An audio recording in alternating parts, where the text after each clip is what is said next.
আমার রিলেশনের ঢাপাঢাপি। কেননা ইয়েস্টারডে শ্বশুরবাড়ির দিদির বাড়ি থেকে এক ব্যাগ আম এসছে, 100 লিচু এসছে। তো যাই হোক, আরও সাথে অনেক কিছু ছিল। কিন্তু আজকেই সকালে মিনস আফটার 11 সকাল ডাক্তারদা মানে মেহেদিদা ফোন করে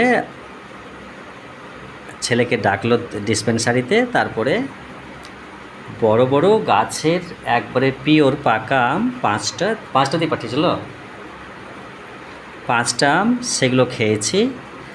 আবার এখন 8টা 10-এ যখন বাড়ি থেকে বেরিয়ে আসছি, মানে আয়েশাকে পড়িয়ে আজিজদার বাড়ি থেকে, তখন আজিজদা আমাকে বলছে, দাদা বাড়িতে এগুলো সঙ্গে সঙ্গে গিয়ে খেয়ে নেবেন, কারণ গাছ থেকে পড়েছিল, তো সেগুলোই উঠিয়ে রেখেছিল, কিন্তু সবসময় পড়ে তো আজকে বেরোবার সময় দিয়ে দিল। তো আমি আমগুলো নাকের কাছে নিয়ে গেলাম, তো এত মানে মানে ডেলিশাস সুইট যে মানে ঘ্রাণটাই তার কেমন।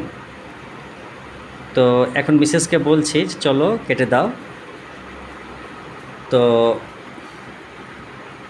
এই শুরু হলো আমার ট্রেনিদের এখন, মানে কুটুম বাড়ি থেকে, শ্বশুর বাড়ি থেকে, আমার শালিকাদের বাড়ি থেকে এখনও অনেক আমার লিচু আসতে বাকি আছে।